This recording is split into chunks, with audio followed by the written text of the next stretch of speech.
영혼을 성장시키는 책 소개방 영성 책방입니다. 오늘은 진 에드워드의 이야기 사도행전, 영어 원 제목은 Revolution, The Story of the Early Church, 즉 초대 교회의 이야기, 혁명 이야기 이렇게 되어 있습니다. 2005년에 초판이 나왔고요. 제가 가지고 있는 책은 2008년에 7세본입니다. 279페이지고요. 미션 월드에서 나왔습니다. 이 책은 사도행전의 이야기, 그 중에서도 예루살렘과 유대와 안디옥 교회의 첫 17년간 서기 30년에서 47년의 역사를 알기 쉽게 이야기식으로 기록한 책입니다. 저자는 이 책의 목적에 대해서 현대 교회의 일원으로서 초대 교회 교인들의 신앙과 생활을 따라할 수 있기를 바라는 것이라고 했습니다. 저자 진 에드워드는 이 시대의 가장 뛰어난 크리스찬 이야기꾼입니다. 텍사스 대학에서 역사와 문학을 전공했습니다. 22세에 신학 석사를 받고 여러 곳을 다니며 말씀을 전하는 전도자의 삶을 살았습니다. 플로리다에서 21세기 교회 개척을 위한 사역자 훈련 학교를 운영하고 있습니다. 세왕 이야기, 사무실의 죄수 등 수십 권의 책을 써서 전 세계적으로 수백만 부가 팔렸던 인기 작가입니다. 그러면 이야기 사도행전 책 속으로 들어가겠습니다. 1부 예루살렘. 이야기는 예루살렘 교회 탄생 2달 전인 서기 30년 3월부터 시작된다. 매년 이맘때는 만국 박람회 같은 축제 기간이 60일이나 계속되었다. 6월절에서 시작하여 초실절과 칠칠절 즉 오순절까지 이어지는 축제가 1500여 년 동안 계속된 것이다. 6월절은 이스라엘의 해방절이고 초실절은 첫 수학의 절개다. 같은 시기에 나사렛 청년에 대한 사형 집행과 6월절 양을 드리는 제사가 동시에 준비되었다는 것은 기독교의 역사에서 볼 때 매우 상징적인 의미를 갖는다. 유죄 판결을 받은 청년은 사형을 당하기 위해 언덕으로 끌려갔고 6월절 양은 희생 제물이 되기 위해 성전으로 끌려갔다. 6월절 다음 날인 토요일에는 모든 사람들이 휴식 기간을 갖는다. 그 다음 날 즉 일요일이 되면 다시 초실절 축제에 참여하였다. 당시 초실절은 죽었던 예수가 살아났다는 소문과 함께 시작되었다. 이제부터 7주간 즉 49일이 지나면 제사장이 곡식들을 한아름 가지고 감사 제사를 드리는 오순절이 될 것이다. 이렇게 기원 후 30년이 치러진 6월절과 초실절은 나사렛에서 온 청년 예수로 인해 축제 역사상 가장 어수선했던 날로 기록되었다. 그러나 모든 사람들은 7주 후에 돌아올 오순절만은 혼란이 사라지고 경건하고 의미 있는 축제일이 되기를 기원하며 그날을 기다리고 있었다. 서기 30년 5월 29일 일요일 시간은 새벽 5시경이었다. 나사렛 청년 예수를 따랐던 사람들이 성전 근처에 있는 다락방에 모여 있었다. 성전에서는 제사장이 이제 시작될 오순절 축제 준비에 여념이 없었다. 첫 수확의 밀을 갈아서 빵을 굽고 있었던 것이다. 아침 8시경 기도와 찬양을 부르고 있던 다락방에 성령이 임하셨다. 성소와 대제사장 앞에서뿐 아니라 이 세상 어느 곳에서도 느껴보지 못했던 거룩함의 힘이 그곳에 모인 사람들을 완전히 압도해 버렸다. 이제부터 오순절 축제는 제사장이 하나님 앞에서 단지 빵을 높이 들어 올리는 것만을 의미하지 않는다. 오순절은 그동안 모호한 의미를 갖던 유대의 절기에서 영적으로 분명한 의미를 갖는 날로 바뀌게 되었다. 오순절을 통해 이 우주의 존재 목적이 원래 하나님이 뜻하셨던 바대로 진행하게 된 것이다. 오순절 사건은 인류 역사상 가장 극적이고 경이로운 사건이었으며 한 이삭이 빵이 되는 사건이었다. 이제 이 세상에 교회가 태어난 것이다. 다락방에서 성령을 체험한 120문도들은 밖으로 뛰쳐나와 각 나라 말로 외치기 시작했다. 비록 그들의 언어는 달랐지만 모두들 하나같이 하나님을 찬양하고 메시아에게 영광을 돌리고 있었다. 그들은 사람들에게 예수님이 왜 이 땅에 오셨고 무슨 일을 하셨으며 어떻게 돌아가셨는지에 대해 자세히 설명했다. 확신에 찬 목소리로 예수님이 다시 살아나셨으며 자신들에게 직접 나타나셨다고 증거했다. 하나님의 아들 예수 그리스도는 부활하셨으며 이 세상을 구원할 수 있는 메시아라는 것이었다. 다락방에서 내려온 베드로의 발걸음은 기독교 역사에 있어 가장 위대한 발걸음으로 기록될 만한 하나의 사건이었다. 그것은 개인적으로는 사도성의 시작이었고 공동체적으로는 교회의 시작을 의미했기 때문이다. 사도성과 교회는 이제부터 기독교의 역사를 영원히 짊어지고 갈 모퉁이 돌이 될 것이다. 예수님을 3번이나 부인했던 무능한 베드로는 전혀 새로운 모습이 되었다. 제자 베드로가 아니라 사도 베드로가 된 것이다. 베드로는 요엘서의 말씀을 가지고 설교를 시작했다. 지금까지 기도와 찬미를 통해 임했던 성령의 역사가 이제는 말씀의 은사로 바뀌어 사람들에게 복음을 전하고 있었다. 베드로의 설교에 3,000명이나 되는 사람들이 회심하는 기적이 일어났다. 그들은 주저하지 않고 예루살렘 성 밖으로 나가 물 있는 곳에서 세례를 받았다.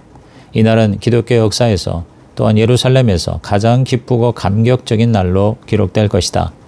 교회는 처음 120명의 제자들을 통해 시작되어 베드로와 12사도들이 전한 복음을 듣고 예수를 영접한 3,000명이 더하여 처음부터 대형 교회가 된 것이다. 이제 첫 교회는 12사도들의 인도를 받아야 했다. 영적인 케어뿐 아니라 수천 명의 성도들의 실생활을 책임져야 했다. 그들이 내린 첫 번째 결정은 주님이 그들에게 예루살렘에 머무르라고 명령하신 말씀에 순종한 것이다.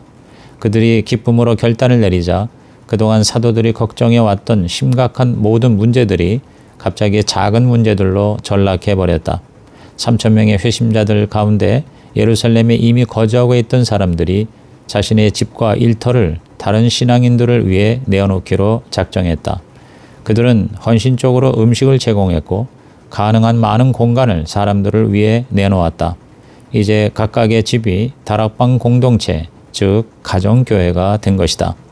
초대교회 교인들은 예수님의 말씀대로 자신의 집과 소유를 자발적으로 팔아 가난한 여행객들에게 기꺼이 내놓았다. 이제 자신의 것들을 자발적으로 내어놓는 일은 교회 공동체에서 너무나도 흔한 일이 되어버렸다.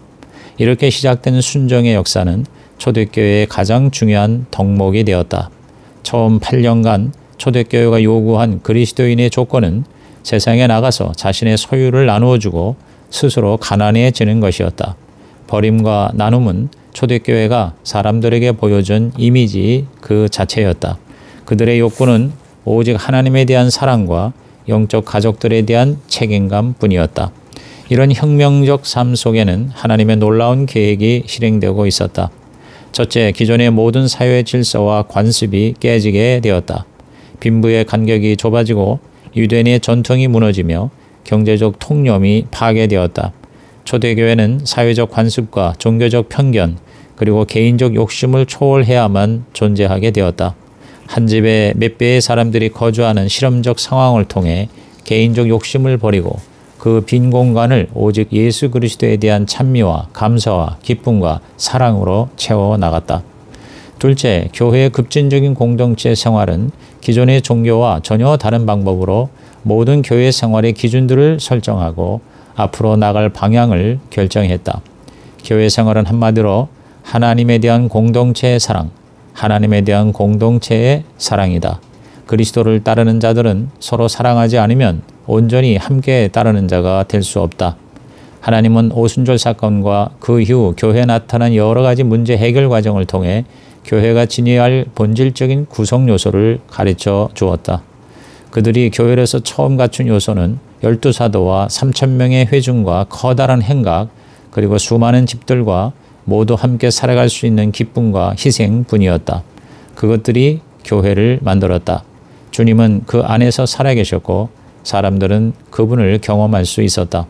초대교회는 삶이 바로 신앙이었고 일상이 바로 교회였다. 일 자체가 목적이 아니었다. 이를 통해 사람들을 서로 섬기고 복음을 전하는 것이 기쁨이요 행복이었다.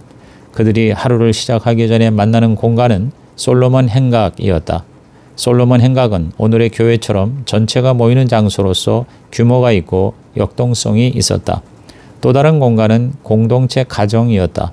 비공식적이고 자유로웠지만 솔로몬 행각 못지않게 기쁨과 감격이 있었다. 그들은 사도들의 설교에 박수를 치고 배를 움켜잡고 웃으며 때로는 눈물을 흘렸다. 하루 종일 말씀을 듣고 식사를 하고 기도를 하고 또 일하다가 각각의 시간에 동참했다. 오늘의 교회처럼 제도나 규정이 없었다. 주중에도 언제든지 모이기만 하면 예배와 기도를 드렸다. 교회의 생명력이 문자 그대로 살아있었다. 교회 생활 자체가 바로 위대한 훈련 프로그램이었다. 이론이 아니라 실천과 영적 깊이가 있었다. 모든 성도들이 12사도들로부터 적어도 8년간 훈련을 받았다. 그 가르침의 핵심은 예수 그리스도의 복음이었다. 그 당시 대다수의 사람들은 글자를 읽지 못하는 문맹이었으나 그 어느 시대보다 그리스도를 풍성하게 경험하고 있었다. 1세기 성도들의 가장 중요한 것은 예수님을 알고 예수님을 경험하는 것이었다. 이 두 가지는 지금도 우리의 신앙을 평가하는 중요한 요소다. 그들은 집에 돌아가서도 그날 보고 듣고 체험한 은혜들을 서로에게 증거하느라 밤이 깊어지는 줄도 몰랐다. 그 나눔은 억지가 아닌 자발적이고 자연스러운 것이었다. 식사 시간은 감사의 눈물과 기쁨의 웃음이 함께하는 교제의 시간이다. 그들의 깨어있는 일상이 바로 교회 생활이었다. 그들은 12사도가 주님과 함께 살았던 삶을 그대로 전수받았다.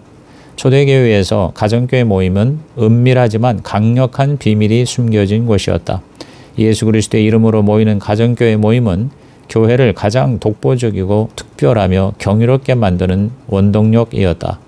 가정교회에서는 하나님이 원하셨던 공동체의 원형이 숨어 있었다.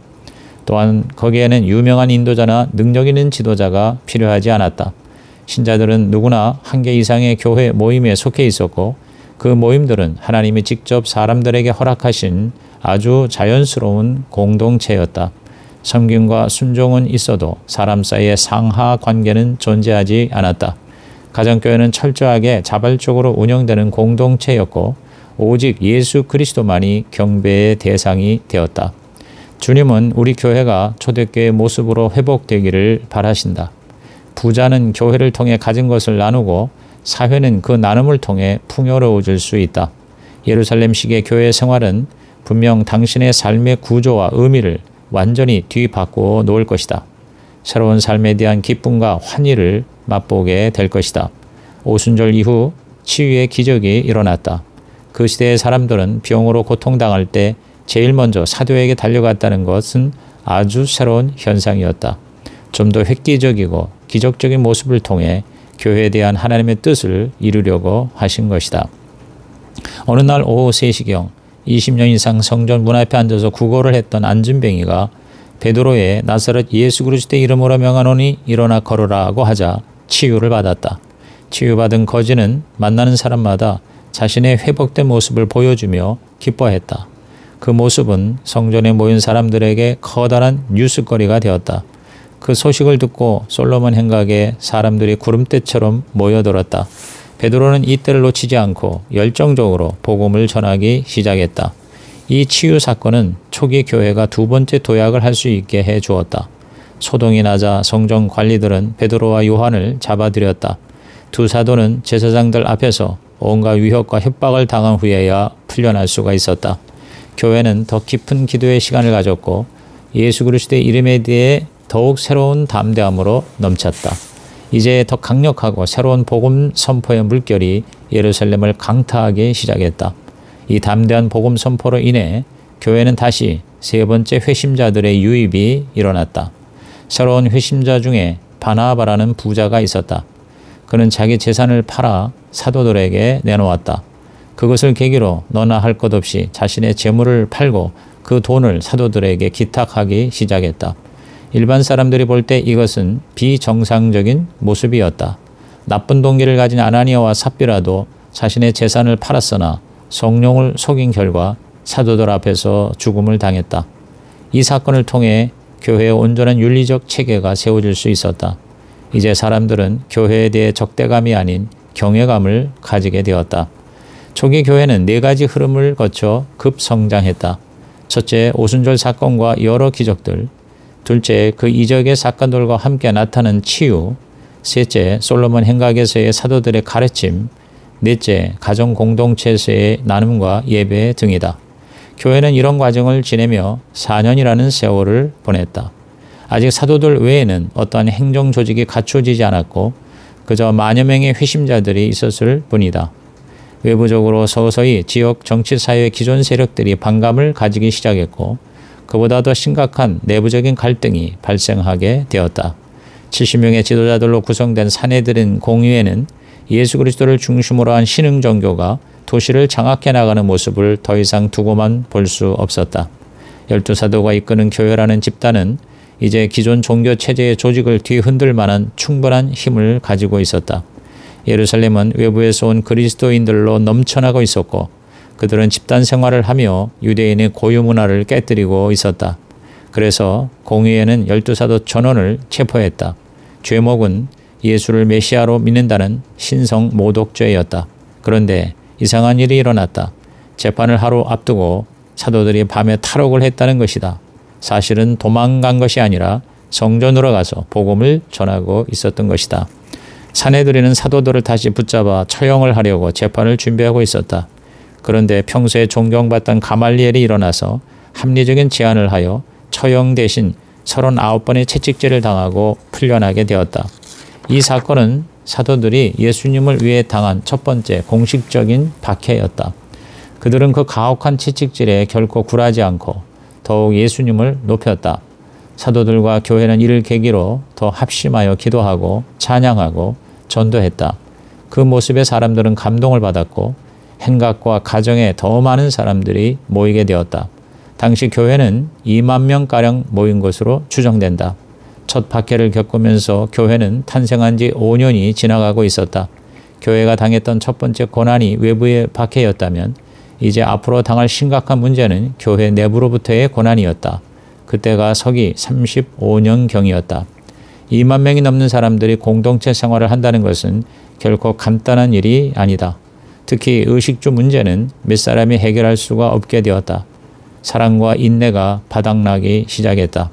예루살렘 밖에서 들어온 과부들이 기존 교인들과 음식 문제로 불평이 일어났다.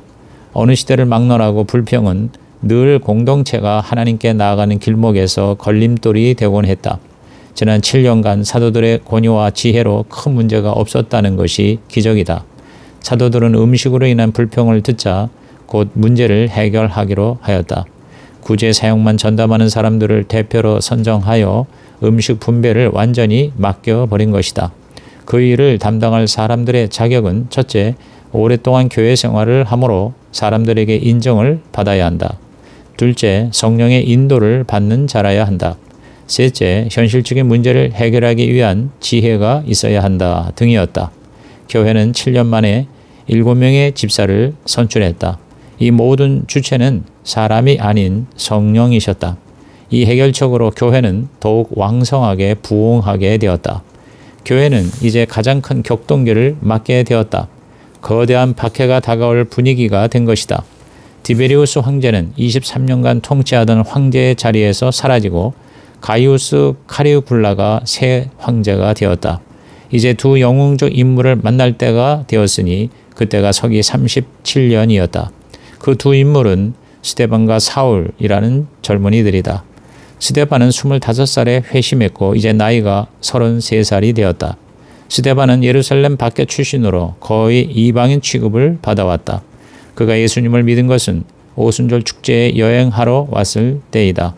회심 후 그는 예루살렘에 머물기 위해 고향과 모든 것을 포기했다. 그리고 교회를 위해 전적으로 헌신했다. 그는 사도들의 말씀을 듣는 것만 아니라 실천하는 데에도 열심이었다. 그는 사도들의 섬김에 깊은 감동을 받고 자신도 그리스도의 제자가 되기로 결단했다. 그는 이제 사역자의 삶을 살기 시작했다. 8년이라는 훈련과 준비를 통해 사도들과 일반 회심자 사이를 연결하는 집사의 직분을 감당하게 된 것이다. 회중은 스데반을 교회 지도자로 받아들이는데 주저하지 않았다. 그만큼 스데반은 예수 그리스도를 닮아가고 있었다. 두 번째 인물은 스데반과 유사한 점이 많은 사울이라는 청년이다. 그의 고향은 예루살렘에서 500km 떨어진 다소이다.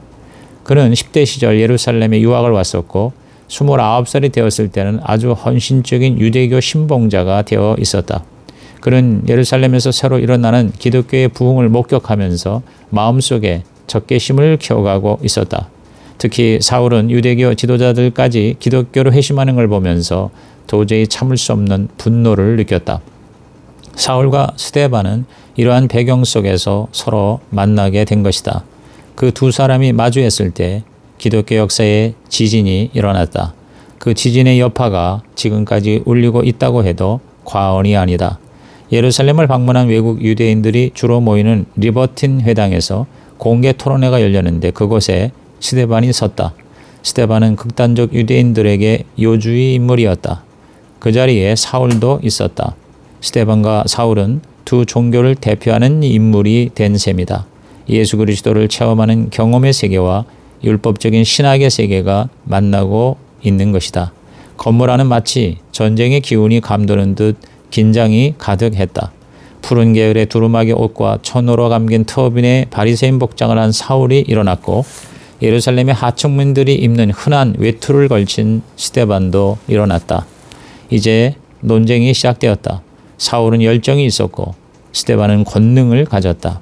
사울은 지성과 논리와 합리적인 방법을 구한 반면 스데반은 지혜의 방법을 사용하였다.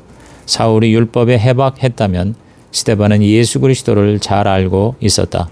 사울은 전통과 법에 호소하고 스데반은 성령과 은혜에 자신을 맡겼다. 사울은 이 세상의 죽음에 대해 얘기했지만 스데반은 하나님이 주신 새 생명에 대해 말하고 있었다. 두 사람의 격렬한 논쟁이 마지막으로 치달을 무렵 사람들이 소리를 지르기 시작했다. 신성모독이요 여호와 이름을 더럽히는 자요. 그들은 스데반을 끌고 사내들인으로 향했다. 스데반은 공식적으로 하나님과 모세의 율법을 더럽힌 신성모독죄의 판결을 받게 된 것이다. 이제부터 본격적인 종교 박해가 시작되었다. 스데반이 재판을 받은 것은 8년 전 예수님이 사형 선고를 받은 곳이었다. 그는 대제사장과 70명의 의원들이 앉은 맞은편에 서 있었다. 스데반에 대한 고소장이 낭독되었고 증인들이 그의 죄를 증언하였다. 이제 스데반이 변호할 차례다. 그의 얼굴은 천사의 얼굴 같았다. 스데반은 자신에 대한 고소를 반박하기보다 예수님에 대한 오해와 불신을 불식시키는 데에 더 노력하는 듯 했다. 사람들은 그의 유창하고 담대한 복음 앞에 놀랐다. 스데반은 성서를 완전히 이해하고 있었고 해박한 지식과 빈틈없는 논리로 예수 그리스도를 변호했다. 모인 사람들은 분노의 표시로 이를 갈고 발을 굴렸다. 당신들은 하나님의 법을 이어봤음에도 불구하고 결코 그 법에 순종하지 않았소.